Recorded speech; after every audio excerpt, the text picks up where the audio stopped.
Peace. It's your boy Romello Skuggs from Undisputed Spit. Before we start the video, I need y'all to hit that like button one good time to subscribe to the channel. First and foremost, I just want to give my thanks to all the inductees who was elected to the Hall of Fame this past weekend.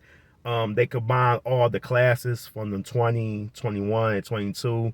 They combined it to make a big class due to COVID protocols. So they combined all the classes. Each fighter from them classes made me a fan of boxing and made me want to do boxing content. I just want to give thanks to them for making me a fan. First, now we had some boxing matches that happened this past Saturday. First I'm gonna start with the Edgar Berlanga versus Alexis Angulo. That fight to me was pretty weird. It wasn't how I predicted. I thought it was gonna be more of a mano, potentially be fight of the year because they both are punchers and they both lack defense. But both fighters did some stupid things to me. Well, really Angulo did. Berlanga was trying to be something that he's not a boxer. He was trying to be a boxer, and you can tell, because that is not him. He don't circle around the ring and just jab all that. That's not him.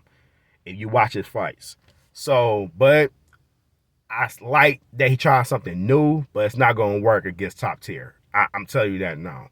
So he needs to stick to the script and stick to what makes him great. You know what I'm saying? And that's being a power puncher. Now, I would like him to box more to mix it up against a puncher like Benavidez. But Angulo doesn't know how to cut off the ring. That's why Berlanga's boxing was working, because he doesn't know how to cut off the ring. When Angulo was hitting to the body, Berlanga was feeling it. He really was. I don't know why Angulo's corner didn't tell him to continue to hit the body to break it down. But I don't know what he was doing out there. It was like he was following Berlanga. I don't know. So what do I think about Berlanga's win? I wasn't really impressed like that. I'm gonna be honest. And that biting thing he did in the 8th or 7th round, something like that, that was weak too. But again, I wasn't impressed like that. I mean, he got the win. He did what he had to do, but it was a boring fight. I thought it was gonna be bombs throwing, and I thought it was gonna be something like that, but it wasn't. So that's my take on that fight. And also, it was another fight with Jaime Munguia versus Jimmy Kelly. Jaime Munguia got the TKO in the 5th round.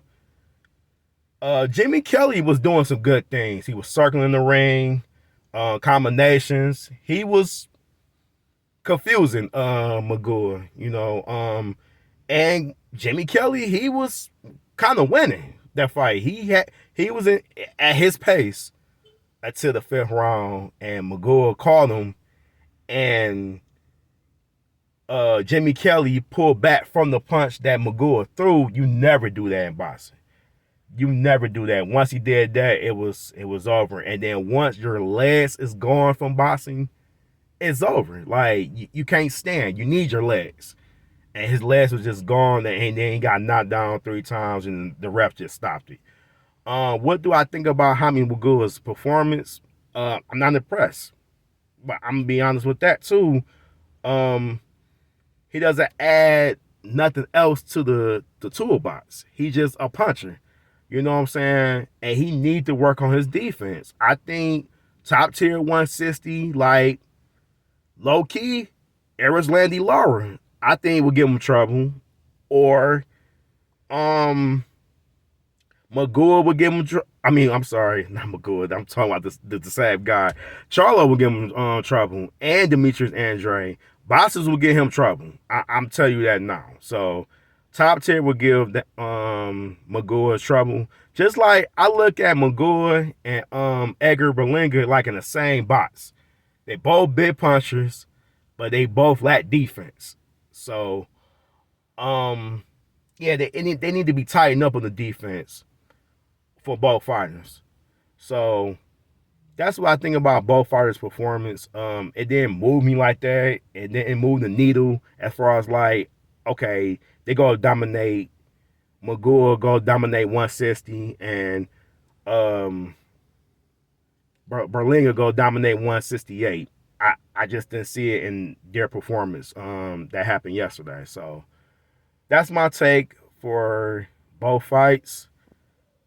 Tune in this Tuesday for a new episode of Undisputed Spit. And also, I'll be talking about the Arthur Benavidez versus Joe Smith fight that's happening that Saturday for unification of 175. So tune in for that. I'm Romello Skuggs signing off. Peace and blessings. One.